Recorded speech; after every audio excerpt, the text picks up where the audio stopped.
어머, 순덕이 아니니. 여기는 한 대에 2억 원은 가뿐히 넘는 차만 파는 곳인데 내 형편에 감당이나 되겠어. 등산복 차림의 순덕은 그 목소리를 듣는 순간 온몸이 얼음처럼 굳어버렸습니다. 반짝이는 최고급 세단들 사이 머리부터 발끝까지 값비싼 명품으로 치장한 여자가 비웃음을 머금고 서 있었습니다. 30년 전 지옥 같았던 고등학교 시절 내내 자신을 괴롭혔던 바로 그 얼굴, 한미진이었습니다. 안녕하세요. 구독하고 좋아요를 눌러주세요. 어느 도시에서 시청하고 계신지 댓글에 적어주세요. 이 굴욕적인 순간의 시작은 사실 일주일 전으로 거슬러 올라갑니다. 모든 사건의 발단은 순덕이 평화로운 오후 텃밭에서 가짜란 상추를 따고 있을 때 우편함에 꽂힌 낯선 흰 봉투 하나였습니다. 평소 봤던 광고지와는 차원이 다른 두툼하고 결이 고운 종이로 만들어진 고급스러운 봉투였습니다. 발신인을 확인하는 순간 순덕의 손이 미세하게 떨려왔습니다. 서영고등학교 28, 회, 동창회. 그리고 그 아래 선명하게 박힌 준비위원장의 이름, 한미진. 그 세 글자는 30년간 굳게 닫아두었던 판도라의 상자를 여는 열쇠와도 같았습니다. 아무도 상상하지 못했습니다. 이 낡은 편지 한 장이 거대한 복수극의 신호탄이 될 줄은 말입니다. 숨 막히는 기억들이 한꺼번에 순덕의 뇌리를 스쳐 지나갔습니다. 1993년 서영고등학교 2학년 5반. 건설 현장 일용직 아버지와 남의 집 청소부 어머니 밑에서 자란 순덕에게 학교는 또 다른 생존의 현장이었습니다. 언니에게 물려받아 소매 끝이 해지고 색이 바랜 교복은 언제나 미진의 가장 좋은 놀림거리였습니다. 미진은 교실 안에 모든 친구들이 들으라는 듯 순덕의 낡은 교복을 손가락질하며 걸레를 입고 왔다며 조롱했고, 점심시간이면 구석에서 홀로 김밥을 먹는 순덕에게 다가와 우리 집 강아지 밥이 더 낫겠다며 잔인한 말을 내뱉었습니다. 그 비수처럼 박혔던 말들은 졸업 후 30년이 지난 지금까지도 순덕의 가슴에 깊은 흉터로 남아 있었습니다. 초대장을 들고 거실로 들어온 순덕은 신문을 보던 남편 경수에게 말했습니다. 여보, 나 이 동창회에 가야겠어요. 하지만 이건 용서를 위한 자리가 아니에요. 철저한 응징의 시작이 될 거예요. 그녀의 목소리는 강철처럼 단단했고 눈빛은 차갑게 빛나고 있었습니다. 순덕은 더 이상 과거에 가난하고 힘없던 소녀가 아니었습니다. 그리고 그 사실을 가장 먼저, 가장 처참하게 깨닫게 될 사람은 바로 한미진이어야만 했습니다. 하지만 이것은 시작에 불과했습니다. 순덕이 준비한 복수는 미진의 상상을 아득히 뛰어넘는 것이었습니다. 그리고 지금 순덕은 복수의 첫 무대로 강남 도산대로의 독일 고급차 전시장을 선택한 것이었습니다. 미진은 남편 경수의 허름한 등산복 차림을 위아래로 훑어보며 경멸을 감추지 않았습니다. 아저씨, 직업이 뭐예요? 설마 순덕이처럼 산에서 약초 캐는 건 아니죠? 우리 매장은 의사, 변호사, 최소 대기업 임원급은 되어야 명함이라도 내밀 수 있는 곳이거든요. 미진의 모욕적인 언사는 멈출 줄 몰랐고 주변의 시선은 날카로운 칼날이 되어 순덕 부부에게 꽂혔습니다. 바로 그때 매장 지점장이 얼굴이 하얗게 질려 헐레벌떡 달려왔습니다. 박경수 회장님, 연 매출 5천억 원에 달하는 대성건설 회장님께서 이런 누추한 곳까지 어쩐 일이십니까? 그 한마디에 매장 안의 모든 공기가 순간 정지했습니다. 미진의 얼굴은 백지장처럼 하얗게 질렸습니다. 자신이 방금 약촉군이라며 모욕했던 남루한 차림의 남자가 대한민국 굴지의 건설사 회장이라는 사실을 믿을 수가 없었습니다. 하지만 미진은 아직 깨닫지 못했습니다. 눈앞에 이 사건이 앞으로 자신에게 닥쳐올 거대한 파멸의 서곡에 불과했다는 사실을 말입니다. 동창회가 열리는 신라호텔 영빈관의 공기는 부와 허영으로 가득 차 있었습니다. 눈부신 샹들리에 아래 동창들은 마치 서로의 재력을 과시하기 위해 경쟁이라도 하듯 값비싼 옷과 보석으로 치장하고 있었습니다. 그 중심에는 단연 한미진이 있었습니다. 그녀는 수천만 원을 호가하는 명품 드레스를 입고 여왕처럼 좌중을 압도하며 자신의 남편이 곧 임원으로 승진할 것이라며 목소리를 높이고 있었습니다. 바로 그때 순덕이 차분한 감색 원피스 차림으로 연회장에 들어섰습니다. 그 소박하지만 기품 있는 모습은 오히려 화려한 동창들 사이에서 이질적인 존재감을 뿜어냈고 미진의 심기를 건드리기에 충분했습니다. 미진은 기다렸다는 듯 와인잔을 들고 다가와 모든 사람이 들을 수 있도록 큰 소리로 순덕의 안부를 묻는 척하며 교묘하게 모욕을 주기 시작했습니다. 어머, 순덕이 아니니 남편이 벌어다 주는 돈으로 빠듯하게 사느라 고생이 많겠다. 참, 너 경기도 외곽에서 농사 짓는다며? 땅은 넓어도 서울에 비하면 헐값이겠네. 미진의 말 한마디 한마디에는 가시가 돋쳐 있었고 주변 동창들의 입계는 옅은 비웃음이 번졌습니다. 하지만 순덕은 조금도 동요하지 않고 옅은 미소만 지을 뿐이었습니다. 그 평온한 태도에 오히려 자존심이 상한 미진은 결국 최악의 수를 두고 말았습니다. 순덕의 곁을 지나치는 척하며 들고 있던 레드 와인잔을 일부러 그녀의 원피스에 쏟아버린 것입니다. 선홍색 와인이 감색 원피스를 짙게 물들이는 순간 미진은 가식적인 사과와 함께 잔인한 한마디를 덧붙였습니다. 어머, 미안해라. 손이 미끄러졌네. 꼭 30년 전 내가 내 급식판을 엎었을 때랑 똑같은 실수지 뭐야. 그 순간 순덕은 젖은 옷을 내려다보며 조용히 웃었습니다.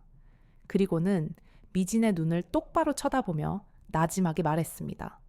괜찮아, 미진아. 넌 여전히 사람 보는 눈이 조금도 나아지지 않았구나. 미진은 그 말의 서늘한 의미를 전혀 알아채지 못했습니다. 하지만 그것은 앞으로 닥쳐올 거대한 폭풍의 전조였습니다. 다음 날 오후 2시, 순덕과 경수는 다시 강남 도산대로의 독일차 전시장을 찾았습니다. 바로 어제 미진에게 씻을 수 없는 모욕을 당했던 바로 그 장소였습니다. 하지만 하루 만에 매장의 분위기는 180도 달라져 있었습니다. 지점장부터 신입사원까지 모든 직원이 문 앞에 도열하여 부부에게 90도로 허리를 숙였고 미진은 유령이라도 본 사람처럼 새파랗게 질린 얼굴로 그 광경을 멍하니 바라보고 있었습니다. 경수는 매장 안에서 가장 위압적인 자태를 뽐내는 검은색 메르세데스 마이바흐 S680 모델을 손가락으로 가리켰습니다. 그 차는 단순한 이동수단이 아니라 움직이는 최고급 저택이라 불릴 만큼 사치스러운 모델이었습니다. 지점장이 떨리는 목소리로 차량 가격을 설명했습니다. 회장님, 현재 보시는 차량은 모든 선택 사양을 포함하여 총 금액이 3억 5천만 원입니다. 매장 안의 모든 시선이 경수의 입술에 집중되었습니다. 과연 이 남자가 어떤 대답을 할 것인가? 미진은 속으로 설마 저 차를 사려는 건 아니겠지. 분명 허세를 부리는 걸 거야 라고 애써 자신을 위로하고 있었습니다. 경수는 그런 미진의 속마음을 꿰뚫어 보기라도 한 듯 그녀를 잠시 쳐다본 뒤 지점장에게 나지막이 말했습니다. 현금으로 하지. 지금 당장 회사 계좌에서 이체해주게. 그 말이 떨어지는 순간 미진의 세상은 무너져 내렸습니다. 자신이 평생을 바쳐도 만져보기 힘든 3억 5천만 원이라는 돈이 자신이 약초꾼이라 비웃었던 남자의 손끝에서 아무렇지 않게 결제되는 광경을 도저히 믿을 수가 없었습니다. 순덕은 넋이 나간 채 떨고 있는 미진에게 천천히 다가가 오직 그녀에게만 들릴 목소리로 귓가에 속삭였습니다. 미진아, 이건 아주 작은 시작일 뿐이야. 30년 동안 네가 나에게 안겨준 그 굴욕감, 이제부터 이자까지 쳐서 아주 천천히 그리고 남김없이 전부 갚아줄게. 그 순간 미진은 깨달았습니다. 이것은 단순한 돈 자랑이 아니라 자신을 완벽한 파멸로 이끌기 위한 차갑고도 무자비한 복수의 서막이라는 것을 말입니다. 벤츠 매장에서의 통쾌한 복수극이 있은 지 정확히 일주일째 되던 화요일 오후 순덕의 휴대폰이 날카롭게 울렸습니다. 화면에 뜬 세명고등학교라는 글자를 보는 순간 순덕의 심장이 이유 없이 쿵 하고 내려앉았습니다. 딸 소연의 담임 선생님은 차갑고 사무적인 목소리로 지금 당장 학교로 와달라는 말만 반복했습니다. 불길한 예감에 휩싸인 순덕은 택시를 타고 학교로 향하는 내내 손톱을 물어뜯었습니다. 생활 지도부실에 굳게 닫힌 문은 마치 지옥의 입구처럼 느껴졌고, 문을 열고 들어선 순간 마주한 담임 선생님의 굳은 표정은 그 예감이 틀리지 않았음을 말해주고 있었습니다. 선생님은 무거운 침묵 끝에 딸 소연이가 같은 반 친구에게 지속적인 언어폭력과 따돌림을 당해왔다는 충격적인 사실을 털어놓았습니다. 교과서에 입에 담지 못할 욕설을 적어놓는 것은 물론 단체 대화방에서 거지 같다며 공개적으로 모욕하고, 심지어 아끼는 체육복을 화장실 변기에 처박아 놓기까지 했다는 것이었습니다. 그 잔인하고 교묘한 괴롭힘의 방식은 마치 30년 전 과거가 재현되기라도 한 듯 순덕의 기억과 소름 끼치도록 정확하게 일치했습니다.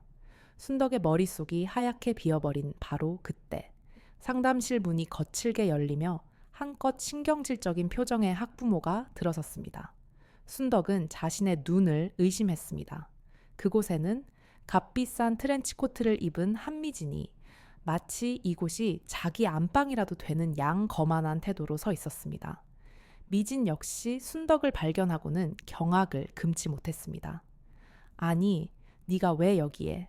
설마 박소연이라는 애가 내 딸이야. 미진의 목소리는 당혹감으로 심하게 떨리고 있었습니다. 순덕은 불타는 분노를 억누르며 얼음장처럼 차가운 목소리로 대답했습니다. 그래, 내 딸이 내 딸을 괴롭혔어. 30년 전 네가 나한테 했던 것과 똑같은 방식으로. 상담실 안의 공기는 순식간에 얼어붙었고, 두 사람 사이에는 돌이킬 수 없는 강이 흐르고 있음을 모두가 직감했습니다. 악연은 질기고도 잔인하게 세대를 넘어 대물림되고 있었습니다. 우리 예린이가 그럴 아이가 절대 아니에요. 증거라도 있나요? 요즘 애들끼리 장난 좀 친 걸 가지고 뭘 그렇게 유난스럽게 구세요. 상담실 안, 미진의 뻔뻔한 목소리가 날카롭게 울려 퍼졌습니다. 그녀는 단 한순간도 자신의 딸이 잘못했을 가능성을 인정하지 않았고, 오히려 모든 책임을 피해자인 소연에게 돌리려는 듯한 태도를 보였습니다. 순덕은 더 이상 이 여자와 인간적인 대화를 나누는 것이 무의미하다는 것을 깨달았습니다. 그녀는 말없이 자리에서 일어나 자신의 최고급 스마트폰을 꺼내 들고 어디론가 전화를 걸었습니다. 미지는 그런 순덕의 행동을 어이없다는 듯 비웃으며 지켜보고 있었습니다. 최 변호사님, 접니다. 지난번에 말씀드렸던 그건 지금 바로 진행해 주십시오. 네, 가능한 모든 법적 수단을 동원해서요. 전화를 끊은 순덕은 얼음처럼 차가운 눈으로 미진을 똑바로 응시하며 말했습니다. 이제부터 너랑은 더 이상 할 얘기 없어. 내일부터는 내 변호사와 직접 이야기하게 될 거야. 대한민국에서 소송으로 단 한 번도 져본 적이 없다는 로펌 김앤장에서 곧 정식으로 연락이 갈 테니 그렇게 알고 있어.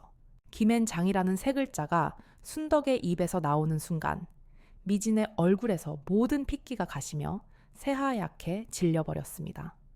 그녀의 오만했던 눈빛은 순식간에 공포로 물들었고, 자신만만하게 허리에 얹고 있던 손이 부들부들 떨리기 시작했습니다. 중견 건설사 부장이 있는 남편의 월급으로는 감히 상상조차 할 수 없는 상대였습니다. 이것은 단순한 학교 폭력 문제를 넘어선 순덕이 가진 모든 부와 인맥을 동원한 전면전의 선포였습니다. 미지는 그제야 깨달았습니다. 자신이 건드린 상대는 과거에 힘없고 가난했던 순덕이 아니라 마음만 먹으면 자신과 자신의 가정을 송두리째 파멸시킬 수 있는 무서운 존재라는 것을 말입니다. 상담실의 낡은 형광등 불빛 아래 미진의 얼굴 위로 짙은 절망의 그림자가 드리우고 있었습니다. 다가올 재앙의 예감에 그녀의 숨이 가빠져 왔습니다. 학교폭력위원회가 열리는 날, 회의실 복도는 전쟁터를 방불케 했습니다. 순덕 측에서는 대한민국 법조계를 움직이는 김앤장의 베테랑 변호사 3명이 마치 철옹성처럼 그녀의 곁을 지켰고, 반면 미지는 지역의 작은 법률사무소에서 나온 나이 지긋한 변호사와 함께 불안한 듯 초조하게 복도를 서성이고 있었습니다. 위원회가 시작되자마자 순덕 측 변호인단은 준비해온 증거들을 쉴 새 없이 쏟아내기 시작했습니다. 소연이의 체육복을 변기에 버리는 장면이 선명하게 찍힌 고화질 폐쇄회로 텔레비전 영상, 수십 명에 달하는 동급생들의 구체적이고 일관된 목격 진술서, 그리고 박소연은 촌스럽다, 쟤랑 어울리면 수준 떨어진다는 메시지가 담긴 단체 대화방 캡처 화면까지. 미진 측 변호사는 압도적인 증거의 파도 앞에서 제대로 된 반박 한번 해보지 못하고 얼굴만 붉힐 뿐이었습니다. 위원회는 단 1시간 만에 이혜린에게 강제 전학이라는 최고 수위의 징계를 만장일치로 결정했습니다. 미진은 그 결과를 듣는 순간 다리에 힘이 풀려 그대로 주저앉을 뻔했습니다. 하지만 이것은 순덕이 준비한 공개적인 처형의 시작에 불과했습니다. 회의실 문이 열리는 순간 복도에서 기다리고 있던 수십 명의 기자들이 약속이라도 한 듯 일제히 플래시를 터뜨렸습니다. 순덕 측에서 미리 주요 언론사에 이 자극적인 사건을 제보해 둔 것이었습니다. 다음 날 아침 대한민국 모든 포털 사이트의 메인 화면은 30년간 이어진 악마 모녀의 소름 돋는 악행, 그 충격적인 대물림이라는 제목의 기사로 도배되었습니다. 기사에는 가해 학생의 강제 전학 사실과 함께 순덕 측이 정신적 피해 보상으로 1억 원의 민사소송을 제기했다는 내용까지 상세하게 담겨 있었습니다. 미진과 그녀의 가족은 단 하룻밤 사이에 전 국민의 손가락질을 받는 악마 가족으로 낙인 찍히고 말았습니다. 그들의 평온했던 세계는 바로 그 순간부터 산산조각 나기 시작했습니다. 언론 보도의 파장은 상상을 초월했습니다. 미진이 살던 강남의 고급 아파트. 단지 주민들은 엘리베이터에서 마주칠 때마다 그녀를 벌레 보듯 쳐다보았고, 익명의 주민들은 현관문에 붉은 페인트로 살인마 가족은 당장 이사 가라는 끔찍한 낙서를 해놓기까지 했습니다. 딸 예린이는 강제로 전학 간 학교에서 전 국민이 아는 학폭 가해자라는 주홍글씨가 새겨져 이전보다 더 심한 따돌림과 고립에 시달려야 했습니다. 하지만 가장 치명적인 타격은 전혀 예상치 못한 곳에서 터져나왔습니다. 미진의 남편이 부장으로 재직 중이던 태강건설에서 회사 이미지에 심각한 타격을 입혔다는 이유로 그에게 권고사직을 통보한 것입니다. 평생을 바쳐 일해온 직장에서 하루아침에 쫓겨난 남편, 사회적으로 완전히 고립된 아내, 학교에서 지옥 같은 시간을 보내는 딸. 미진이 그토록 자랑스러워했던 완벽한 가정은 걷잡을 수 없는 속도로 붕괴하고 있었습니다. 결국 그들은 정든 집을 헐값에 금매로 처분하고 아무도 자신들을 알아보지 못하는 경기도의 작은 도시로 도망치듯 이사를 가야만 했습니다. 하지만 순덕이 쳐놓은 거대한 복수의 그물은 그들이 도망친 곳까지 촘촘하게 뻗어 있었습니다. 미진은 아직 몰랐습니다. 자신들을 기다리고 있는 최후의 일격이 지금까지 겪었던 고통과는 비교조차 할 수 없는 완벽한 파멸이라는 것을 말입니다. 경기도의 낯선 도시에서 재기를 꿈꾸던 미진의 남편은 수십 군데의 이력서를 넣은 끝에 작은 건설사에 겨우 재취업할 수 있었습니다. 그리고 기적처럼 그 회사는 사운을 걸고 추진하던 50억 원 규모의 대형 아파트, 건설 프로젝트 하청 계약을 따내기 직전이었습니다. 계약서에 도장만 찍으면 모든 것을 새로 시작할 수 있다는 희망에 부풀어 미진의 남편은 원청 회사인 대성건설의 회의실로 향했습니다. 하지만 회의실 문을 여는 순간 그는 자신의 눈앞에 펼쳐진 광경을 도저히 믿을 수 없었습니다. 상석의 회장 자리에는 바로 얼마 전 벤츠 매장에서 마주쳤던 순덕의 남편 박경수가 싸늘한 표정으로 앉아 있었습니다. 경수는 미진의 남편을 마치 벌레 보듯 쳐다보며 얼음처럼 차가운 목소리로 말했습니다. 태강건설에서 불미스러운 일로 퇴사하신 분과 저희 대성건설이 함께 일할 수는 없겠군요. 자녀 교육 하나 제대로 시키지 못하는 분이 운영하는 회사와 어떻게 신뢰를 바탕으로 사업을 할 수 있겠습니까? 이 50억 원짜리 계약은 지금 이 순간부로 없던 일로 하겠습니다. 그 한마디는 미진 가족의 마지막 희망을 산산조각 내는 사형 선고와도 같았습니다. 이것이야말로 순덕이 30년간 치밀하게 준비해온 무자비한 복수극의 마지막 퍼즐 조각이었습니다. 그날 밤 순덕의 휴대폰에 발신번호 표시 제한으로 전화 한 통이 걸려왔습니다. 수화기 너머에서는 흐느낌에 잠겨 거의 말이 되지 않는 미진의 목소리가 들려왔습니다. 순덕아, 내가 정말 잘못했어. 제발 여기서 그만해주면 안 될까? 우리 가족 이제 정말 다 길거리에 나앉게 생겼어. 내가 너한테 무릎이라도 꿇을게. 제발 우리 좀 살려줘. 미진의 애원은 처절했지만 순덕의 마음은 호수처럼 고요했습니다. 그녀는 30년 전 낡은 교복이 갈기갈기 찢기고 점심으로 싸온 김밥이 복도 바닥에 짓밟혔던 그날을 떠올리며 나지막이 대답했습니다. 미진아, 30년 전 네가 나에게 했던 짓들을 기억하니 나는 그때 매일 밤 죽고 싶다는 생각뿐이었어. 이제 와서야 뒤늦게 용서를 구하는 건 너무 염치 없는 짓 아닐까. 네 가족을 이 지경으로 만든 건 내가 아니야. 바로 너 자신 그리고 너의 그 지독한 오만함이야. 순덕은 미련 없이 통화 종료 버튼을 눌렀습니다. 전화기 너머로 희미하게 들려오는 미진의 절규는 마치 30년 묵은 악연이 끝났음을 알리는 장송곡처럼 들렸습니다. 모든 것이 끝난 후 순덕의 삶에는 비로소 진정한 평화가 찾아왔습니다. 창밖으로 보이는 도시의 야경은 그 어느 때보다 아름답게 빛나고 있었고 그녀는 이제 과거의 상처에서 완전히 벗어나 새로운 시작을 할 수 있음을 직감했습니다. 30년이라는 긴 시간 동안 그녀를 짓눌렀던 굴욕과 상처는 이제 완벽한 복수를 통해 깨끗하게 치유되었습니다. 진실은 반드시 승리한다는 것, 그리고 뿌린 대로 거둔다는 세상의 이치를 순덕은 자신의 삶을 통해 증명해낸 것이었습니다. 완벽한 복수가 끝난 지 6개월 후 순덕은 자신의 전 재산을 털어 작은 상담소를 열었습니다. 간판에는 희망 나눔 상담소라는 이름이 따뜻한 글씨체로 새겨져 있었고 그곳은 학교 폭력으로 고통받는 아이들과 그 가족들을 위한 무료 쉼터가 되었습니다.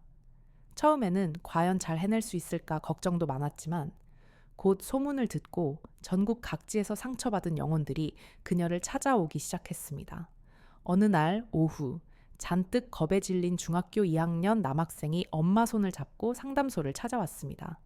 아이는 불안한 듯 계속 손톱을 물어뜯었고 어머니는 눈물을 글썽이며 아이가 지속적인 괴롭힘 때문에 학교 가기를 두려워한다고 털어놓았습니다. 순덕은 따뜻한 차를 건네며 30년 전 자신이 겪었던 끔찍한 경험과 그것을 이겨낸 과정을 차분히 들려주었습니다. 괴롭힘을 당했다고 해서 네 자신이 부족하거나 나쁜 사람은 절대 아니란다. 모든 잘못은 이유 없이 남에게 상처를 주는 가해자에게 있는 거야. 그러니 절대 포기하지 마렴. 내가 끝까지 곁에서 도와줄게. 순덕의 진심 어린 위로에 아이와 어머니는 참았던 눈물을 터뜨렸고 상담소를 나설 때는 처음 들어올 때와는 비교할 수 없을 만큼 밝은 표정이었습니다. 상담소 한쪽 벽면은 그동안 다녀간 아이들이 보내온 감사 편지로 가득 채워져 있었습니다. 선생님, 덕분에 다시 웃음을 찾고 학교에 갈 수 있게 되었어요. 제 마음을 진심으로 이해해 준 사람은 선생님이 처음이었어요. 삐뚤빼뚤한 글씨로 적힌 편지들을 읽을 때마다 순덕은 가슴 벅찬 보람을 느꼈습니다. 딸 소연이는 과거의 상처를 완전히 극복하고 이제는 누구보다 밝고 씩씩한 고등학생이 되어 주말마다 상담소에 나와 자원봉사를 하며 엄마의 든든한 지원군이 되어주고 있었습니다. 미진과 그녀의 가족에 대한 소식은 더 이상 들려오지 않았습니다. 그들은 세상 속에서 흔적도 없이 사라진 듯 했습니다. 순덕은 더 이상 미진을 원망하지 않았습니다. 오히려 그녀 덕분에 과거의 아픔을 딛고 일어나 더 많은 사람에게 희망을 주는 존재로 거듭날 수 있었음에 감사한 마음마저 들었습니다. 어느덧 1년이 지나자 순덕의 이야기는 언론을 통해 전국에 알려졌고 각지에서 그녀와 같은 상담소를 만들고 싶다는 문의가 쇄도하기 시작했습니다. 순덕은 자신의 경험과 운영 노하우를 아낌없이 나누었고 그녀가 뿌린 작은 희망의 씨앗은 전국 곳곳에서 아름다운 꽃을 피우기 시작했습니다. 어느 화창한 봄날, 상담소 앞 작은 화단에 직접 심은 꽃들이 활짝 핀 것을 보며 순덕은 생각했습니다. 30년 전에 깊고 어두웠던 상처가 이제는 누군가에게 따뜻한 빛이 되어 세상을 밝히고 있음을, 상처받은 영혼들이 다시 웃음을 찾을 수 있도록 돕는 일, 그것이야말로 과거의 고통을 통해 그녀가 찾아낸 진정한 행복이자 삶의 이유였습니다. 오늘 들려드린 순덕의 이야기는 단순히 한 개인의 복수극을 넘어 우리 사회에 깊숙이 뿌리내린 폭력의 대물림과 그릇된 특권의식에 대한 준엄한 경고를 담고 있습니다. 겉으로 보이는 화려함이나 사회적 지위가 결코 한 사람의 인격이나 가치를 대변할 수는 없습니다. 허름한 등산복 차림 속에 대한민국을 움직이는 건설사 회장이 숨어 있을 수 있듯 우리는 눈에 보이는 것으로 타인을 함부로 판단하고 재단하는 어리석음을 범해서는 안 됩니다. 진정한 강함은 부나 권력에서 나오는 것이 아니라 어떤 시련 속에서도 자신의 존엄성을 잃지 않고 불의에 맞서 싸우는 용기에서 비롯되는 것입니다. 순덕은 30년이라는 긴 시간 동안 겪었던 끔찍한 고통을 자신만의 복수로 끝내지 않고 더 많은 피해자들을 위한 희망의 등불로 승화시켰습니다. 이것이야말로 진정한 승리이며 우리가 이 이야기에서 배워야 할 가장 중요한 교훈일 것입니다. 여러분의 삶 속에도 순덕처럼 잊을 수 없는 상처를 준 사람이 있나요? 혹은 여러분이 누군가에게 미진과 같은 존재는 아니었는지 오늘 밤 조용히 자신을 돌아보는 시간을 가져보는 것은 어떨까요? 이야기가 마음에 드셨다면 구독과 좋아요를 눌러주시고 이 이야기에서 어떤 교훈을 얻으셨는지 여러분의 소중한 생각을 댓글로 공유해주세요.